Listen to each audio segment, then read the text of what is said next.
김성환의 시사야에서 챙겨가세요. 하루를 마무리하는 시간 꺼내보는 당신의 지식 창고. KBS 1라디오 김성환의 시사야.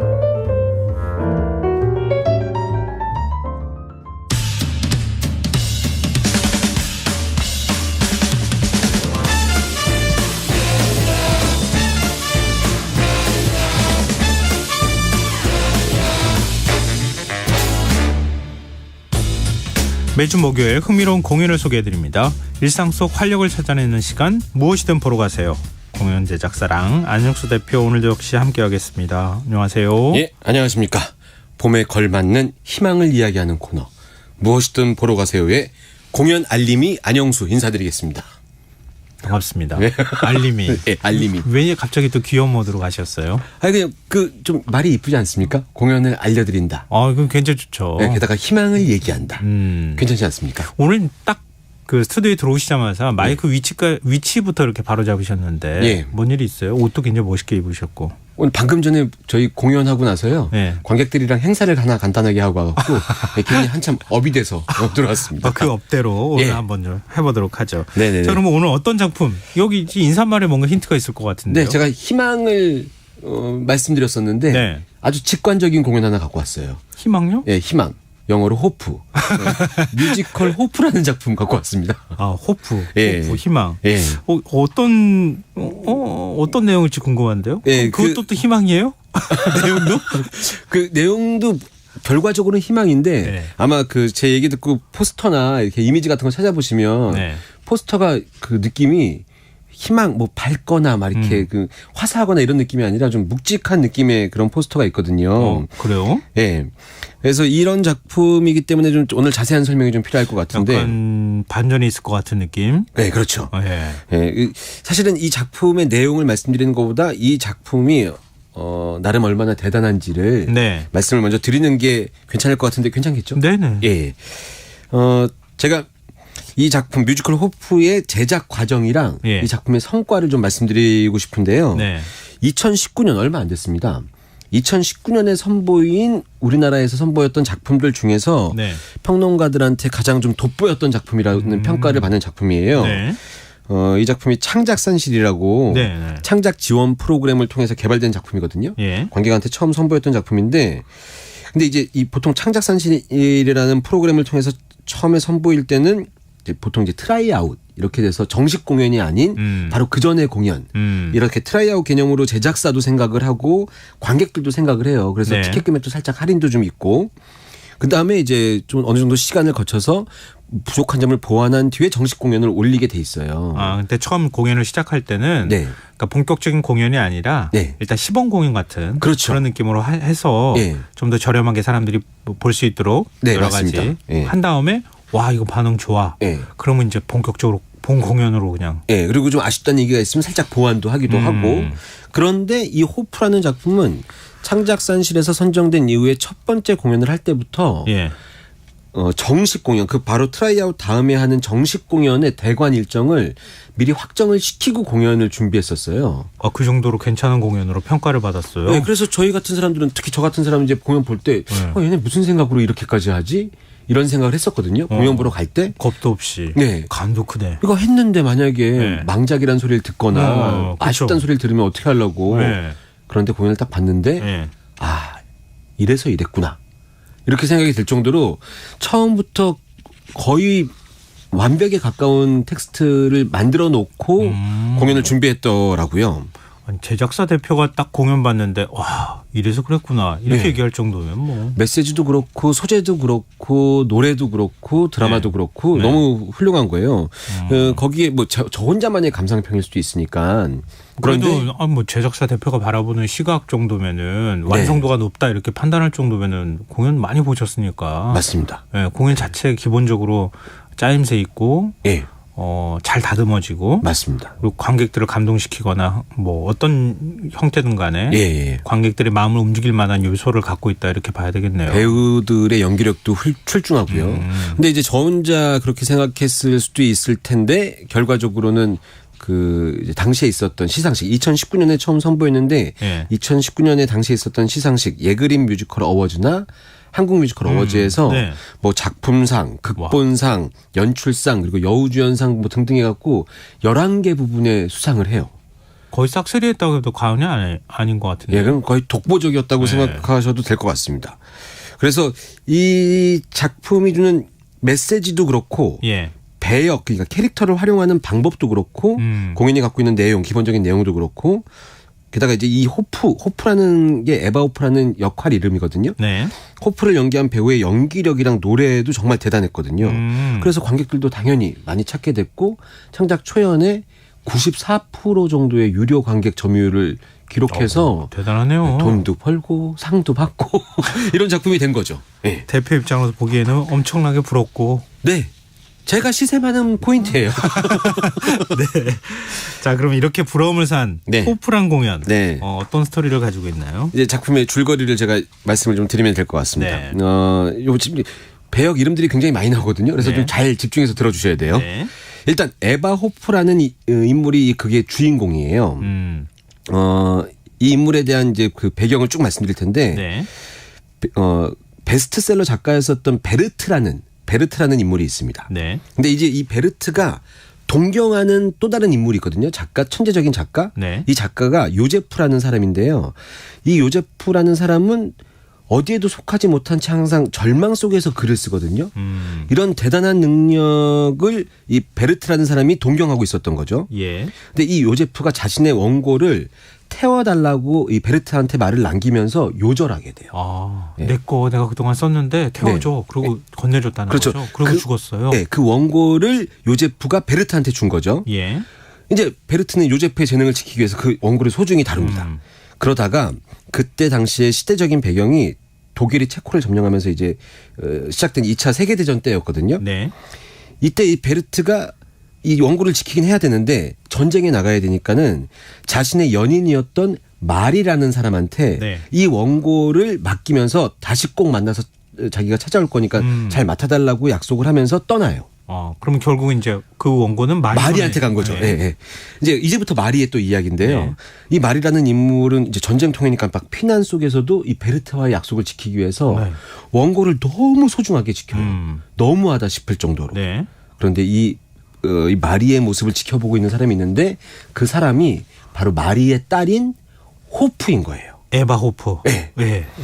이 에바 호프. 다시 원점으로 왔어요. 그렇죠. 예. 그러니까 에바 호프는 자기의 엄마인 마리가 자기는 돌볼 생각도 안 하고 너무 원고에만 집착하고 있는 모습을 계속 보게 되는 거죠. 네. 너무 지쳐가는 겁니다. 네. 그래서 이 호프가 막 전쟁통이니까 총성이 난무하고 막 이런데도 현실에는 바라보지도 않고 원고만 지키고 있는 엄마가 이해가 되지 않으니까 엄마를 벗어나려고 합니다. 네. 그래서 떠나죠. 그래서 떠나려고 여러 가지 노력을 하거든요. 그러다가 이 호프 앞에 카델이라는 남자가 나타나요. 예. 근데 카델이 희망인 줄 알고 만나고 있었는데 결국 카델한테도 배신을 당하게 되고 이 호프는 결국은 돌고 돌아서 자기의 엄마한테 다시 찾아가요. 근데 엄마는 세상을 떠나고 이 엄마가 그토록 소중히 다뤘던 이 원고가 도대체 뭔가 그래서 이 원고를 결국은 호프가 78살에 이 공연의 중심이 되는 법정에 쓰게 되거든요. 원고의 주인이 누구냐에 따지기 위해서. 예. 그때 이 호프가 원고를 갖고 있는 주인이 되어 있는 거죠. 그러면 지금 그 어린 시절에 알아가지고 네네네. 그 마지막까지 거의 일생의 스토리를 다루고 있는 거네요. 예, 이 에바 호프에게 원고는 도대체 어떤 의미인가? 이 에바 호프의 삶을 어렸을 때부터 쭉 관통하는 뮤지컬이라고 생각하시면 될 것 같습니다. 야, 예. 이게 좀 설명이 길어지긴 했지만 이 큰 장편 같은 느낌을 받았어요. 예, 약간 뭐 저기 어디 OTT 채널에서 이렇게 좀 나올 만한 그런 내용 같이 그죠? 예. 그러니까 남겨진 원고, 딸 호프에 대한 얘기 이런 것들이 중심축을 차지하면서 맞습니다. 주변의 사람들이 왜 계속 왔다 갔다 하는 이런 거네요. 네, 원고는 계속 쭉 그대로 있는데 그 원고의 마지막 주인이 호프에 대한 얘기지만 원고가 주인공이기도 한 그런 뮤지컬이거든요. 그러네요. 그래서 그런지 그 원고가 이 공연의 주인공이기 때문에 보통 뮤지컬 보면은 앙상블들이라고 저희가 표현하잖아요. 네네네. 이 앙상블들을 가리키는 예매 상세 페이지에 보면은 앙상블들을 앙상블이라고 표현하지 않고 책갈피들이라고 표현을 해요. 그래요. 예. 책갈피들이라고 표현도 하고 주요 캐릭터인 호프, 마리, 라고 나오는데 이 원고도 캐릭터 이름이 있습니다. K라고 표현해요. 원고도. 네. 앙상블들은 책갈피, 원고는 K. 예. 그리고 이 원고를 둘러싼 주요한 인물 호프, 마리 뭐 이렇게 나오게 되는 거죠. 예. 내용은 조금 복잡하긴 하지만 네. 뭔가 이렇게 큰 서사시 같은 느낌, 네. 뭐 그런 걸 좀 받았어요. 네네네. 자, 이쯤에서 우리가 노래 한 곡 들어보면 어떨까요? 아, 노래 한 곡 좋죠. 네. 제가 오늘도 노래를 좀 준비해 왔는데 곡을 설명하기 전에 이 곡을 불렀던 배우를 잠깐 말씀드리고 싶은데 네.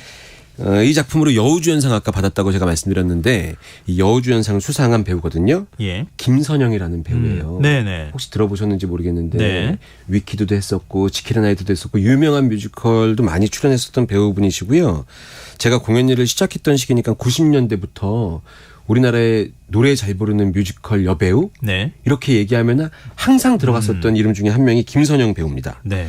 이 배우가 호프를 만나게 되는 거죠. 음. 근데 이 호프라는 작품의 그 호프 역할은 78세의 에바 호프를 연기하는 배우가 있고 또 어렸을 때 그 마리의 딸이었던 호프를 연기하는 배우도 있거든요. 네. 근데 이제 김선영 배우는 나이든 역할을 하는데 78살 정도의 나이든 에바 호프를 연기하는데 굉장히 허술하고 허름하고 이런 상태에서 노래를 부르거든요. 네. 근데 그 연기가 혼신의 힘을 다하는 느낌이 전달이 돼서 이 노래가 아주 명곡이 됐고 더블 캐스팅이라는 뮤지컬 배우 발탁하는 오디션 프로그램이 있었는데 네. 당시에 이제 이 호프를 같이 연기했었던 차지연 배우가 네. 심사위원으로 등장해서 이 씬은 한 씬을 딱 보여주거든요. 네. 한 씬만 보여줘도 그 역할 캐릭터가 갖고 있는 이 정서가 어떤 건지 확 전달되는 그런 곡입니다. 자, 그래서 더 궁금해지는 것 같은데요. 네. 함께 듣고 오시죠. 그게 나야 아무도 관심 갖지 않고 아무도 들여다보지 않는 저 혼자 늙고 어느새 낡아버린 원고만 남은 여자. 그래 나야 아무도 손 내민 적 없어 차가운 눈 속 혼자 남아 모두가 잊고 모든 걸 잃어버린 원고만 남은 여자. 잃은 적 있는 사람은 알아 전부를 잃고 남은 게 하나라면 내 자리를 뺏고 내 인생을 망쳐도 그게 내 유일한 세상.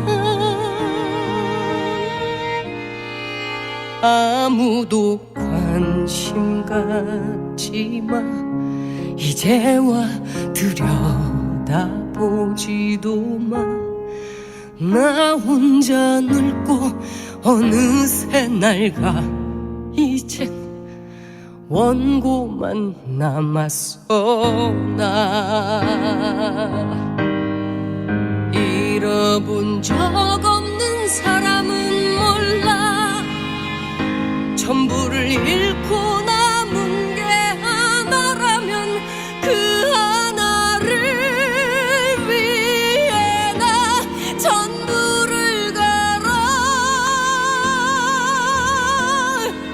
그게 내 유일한 세상.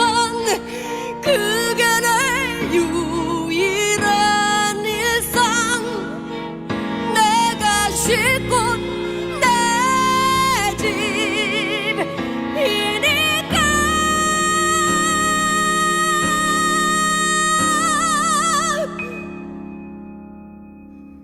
누구든 손 내밀어줘 차가운 눈 속 혼자 두지 마.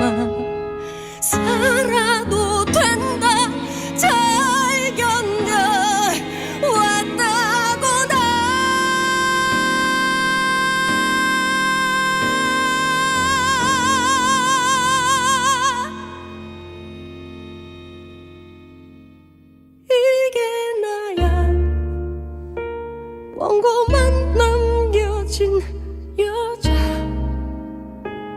원고를 지키는 여자 이게 나야.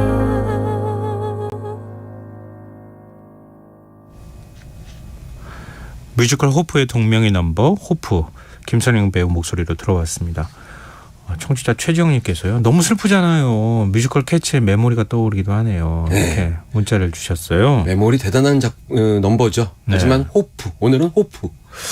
굉장히 김선영 배우 목소리가요. 이렇게 네. 목소리가 연기를 잘한다고 하는 그렇죠. 표현이 있잖아요. 네. 가창력이 좋아요. 이런 것도 그렇지만 굉장히 감성적이고 네. 호소력이 있고 이런 목소리네요. 예, 아유 공연장에서 들으면요. 울어 이렇게 하는 것 같은 느낌이 들어. 이렇게 얘기하는 것 같아요. 너 힘들잖아. 지금 내가 노래 부를 테니까 울어. 힐링 받아. 막 이런 느낌이 들어요. 너무 굉장히 직관적으로 딱 들어왔어요. 예. 굉장히 제가 공연일 처음 시작했을 때부터 계속 뵀었던 배우분인데 네. 변하지 않고 무대에서 끝까지 지금도 활발하게 활동하는 배우죠. 그리고 이번 시즌 호프를 같이 하시는 배우 두 분이 또 계세요. 네네. 이분들 잠깐 말씀해드리고 넘어갔으면 좋겠는데 네. 한 분은 아시아 최대 규모의 극단이 이제 일본의 사계라는 극단이 있는데 거기서 거기서 수석 배우로 한국인 최초 배우가 있었거든요. 예. 그분이 이제 김지연 배우분이세요. 네. 그분이 이제 같은 역할을 또 함께 참여하시고 예. 또 한 분은 요즘에 이제 한창 화제인 뮤지컬 중에 하나가 오페라의 유령 있지 않습니까? 예. 그 우리나라 배우들이 했었던 2001년 가장 첫 번째 공연 때 크리스틴을 맡았던 배우가 이혜경이라는 배우인데 그분이 이제 에바 오프로 합류해서 연기하신다고 하시니까 예매하실 때 이 세 분의 호프 중에서 마음에 드는 분을 선택해서 공연 관람하시면 좋으실 것 같아요. 작품도 좋고 출연하는 배우도 되게 대단하고. 예, 그러네요. 제가 얼마 전에 대학로를 돌아다니는데 이혜경 배우와 호프 연습하는 배우분들을 만났어요. 예. 근데 너무 오랜만에 예전 2001년에 크리스틴을 만난 거예요. 오페라 유령의 크리스틴. 만나자마자 호프를 하고 있는 건 알고 있었으니까. 굉장히 반가웠습니다. 그러면서 속으로 지금 같아서는 마음에서는 시사야 시청자를 위해 노래해 막 오페라 유령처럼 이렇게 옆에서 막 이렇게 떠들고 싶은데. 네네. 예, 전 여튼 경력이 오래된 배우들이 특히 또 여성 배우분들이 주인공으로 원탑으로 쓰는 이런 공연들, 이런 공연들 많이 활성화됐으면 좋겠다는 생각입니다. 언제 같이 한번 나와주세요. 지금 컨펌 하시는 거예요? 예. 아니 그런 김선영 배우 같은 분들. PD님 고개 끄덕였습니다. 네네. 출연료 대충 섭외되면 바로 부르겠습니다. 출연료는 좀 나중에 하고 일단 먼저 출연하는 걸로 하고 그리고 하면 되잖아요. 진행자님 지금 보시니까 약간 그런 쪽이 또 소질이 있으시네요. 일단 일을 저지르고. 알겠습니다. 예. 좋습니다. 청취자 김정훈님께서요. 읽히지 않는 책과 읽히지 않는 인생. 많은 생각을 하게 되네요. 이스라엘 국립도서관과 호프의 재판 실화를 바탕으로 한 창작이라니 더 보러 가고 싶습니다. 이렇게 문자를 주셨어요. 맞습니다. 그러니까 이 작품이 던지는 메시지가 이렇게 함축이 되어 있는 것 같아요. 그렇죠. 이 작품 메시지를 조금 더 설명해 드리면 결국은 제가 처음에 서두에 인사드릴 때 희망을 말씀드렸잖아요. 희망을 얘기하는 작품입니다. 내용의 드라마는 좀 굉장히 피폐하고 원고 때문에 평생을 바친 것 같은 느낌의 그런 이야기지만 그렇죠. 극 중에 나오는 호프에게 오랜 시간 동안 옆에서 호프를 사실 대변해주고 때로는 호프의 굴레가 되기도 하고 호프의 욕망으로 보이기도 하고 호프와 싸우기도 하는 캐릭터가 바로 그 원고 K거든요. 그렇죠. 근데 이 K가 호프에게 직접 너는 충분히 잘 살아냈다. 라는 메시지를 전해주는 공연이라고 생각되거든요. 그래서 방금 들으셨던 이 호프라는 넘버를 들으시면서 관객분들이 지금 내 삶이 나쁘지 않다. 난 잘 살고 있다. 이런 메시지를 받으시면서 희망, 힐링을 받아서 그 극장을 나오시면서 그런 메시지를 받고 가세요. 그래서 이 작품이 작품상부터 시작해서 여러 가지 상을 수상한 작품이 아닌가 이런 생각이 듭니다. 어머니가 그 원고를 평생 집착하면서 보관하려고 했었고 어느 순간 자기도 그 원고 때문에 모든 걸 거는 이런 상황이 됐는데 원고보다는 너를 봐. 네. 뭐 이렇게 얘기하는 것 같은 느낌? 마지막 그 법정에서 원고를 놔두고 호프가 떠나면서 이 넘버를 부르죠. 네. 무대 연출은 어때요? 무대는 생각보다 단순해요. 법정 모습으로 되어 있거든요. 네. 근데 법정 모습으로 그대로 되어 있고 원세트가 그냥 쭉 유지되는데 아주 작은 도구의 활용을 통해서 네. 순간적으로 전쟁통에 나와 있는 어떤 그 현장도 표현했다가 기찻길도 표현이 됐다 그러는데 네. 굉장히 연극적이고 드라마틱하고 그 아까 말씀드렸던 책갈피들의 활용이 너무 뛰어난 그런 연출 포인트가 있는 작품이라고 말씀드릴 수 있을 것 같아요. 네. 뭐 제 귀에는 좋은 작품이니까 꼭 보세요. 뭐 이렇게 얘기해 주시는 그겁니다. 것 같은데. 예. 오늘 진 회장님 깔끔하게 정리해 주시네요. 마음에 드시는 거죠? 네, 좋습니다. 김선영 배우는 다음번에 같이 나오는 걸로. 예, 연락을 해야 되는데. 네. 알겠습니다. 자, 마지막으로 노래 한 곡도 준비하셨다고요? 예, 이 작품 원고가 계속 시종일관 나오거든요. 네. 사실 호프는 젊었을 때 호프, 어렸을 때 호프, 호프의 엄마 말이 이렇게 나오잖아요. 네. 근데 원고는 초질간 계속 나옵니다. 그 원고를 K라고 캐릭터를 말씀드렸는데 네. 이 K의 넘버가 있어요. 원고의 넘버. 네. 원고의 넘버 길 위에 나그네라는 넘버거든요. 네. 이 넘버를 마지막으로 좀 들려드리고 싶습니다. 네, 알겠습니다. 자, 무엇이든 보러 가세요. 랑 안영수 대표와 오늘도 역시 함께했습니다. 오늘 말씀 고맙습니다. 감사합니다. 김성환의 시사양 오늘 순서 여기서 마칩니다. 모바일 상품권 당첨자는 홈페이지 공지사항에서 확인하실 수 있습니다. 끝곡으로 조형균 배우가 부른 뮤지컬 호프의 길 위에 나그네라는 넘버 드시고요. 전 내일 다시 찾아뵙겠습니다. 지금까지 시사평론가 김성환이었습니다. 고맙습니다. 집을 나선 나그네 그에게 세상은 언제나 밤 언제나 겨울 무겁게 내린 눈 속 오랜 나를 혼자 서 있었네 내내 혼자서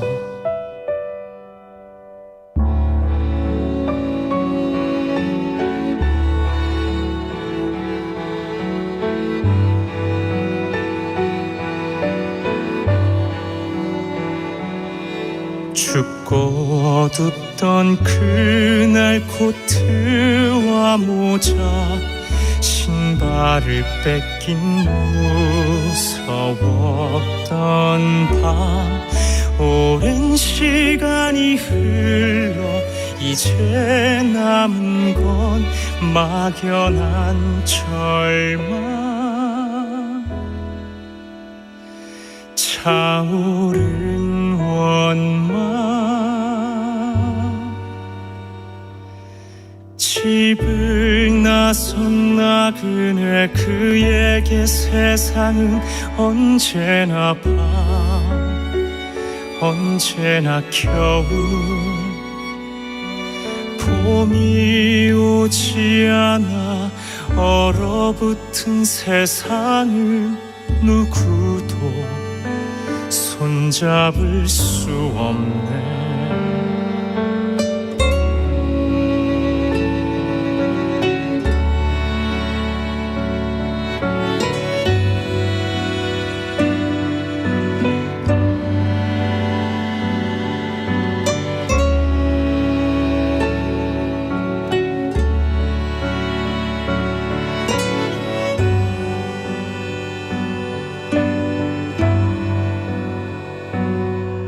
벗어나고 싶다던 너는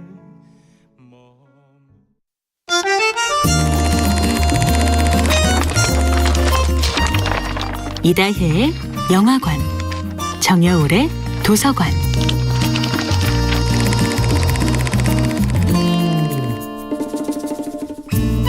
안녕하세요. 여러분과 아름답고 풍요로운 책 이야기를 나누고 있는 작가 정여울입니다. 이번 주에 함께하는 작품은 김서영의 프로이트의 환자들입니다. 내 안에서 아직 제대로 깨어나지 못한 잠재력이 꿈틀하는 것이 느껴질 때가 있습니다. 감동적인 책을 읽을 때 간절히 바라던 소원이 이루어지는 순간, 사랑에 빠져서 좀처럼 헤어나오지 못하는 순간이 바로 그런 순간입니다. 이렇게 나라고 믿었던 익숙한 한계를 뛰어넘는 것을 가능하게 만드는 것, 그것이 바로 프로이트의 계승자 라캉이 말하는 실제계의 힘입니다. 나만 영원히 사랑해줘, 내 생각은 다오라, 해피엔딩만 좋아라고 생각하는 유아적 환상이 상상계라면 자신의 모든 현실적 필요를 스스로 책임지는 어른스러운 정신세계가 상징계입니다. 그리고 때로는 평소에 상상도 하지 못했던 기적 같은 일이 실제로 일어나게 만드는 무의식의 영역이 실제계입니다. 상상계가 피터팬처럼 어른이 되기를 거부하는 우리 안의 무책임한 순수성을 나타낸다면 상징계는 언어를 통해 현실을 감당하는 능력입니다. 인생의 역경조차도 자신이 책임져야 할 일부로 받아들이는 성숙한 어른들의 세계가 바로 상징계이지요. 실제계는 나도 모르는 나의 놀라운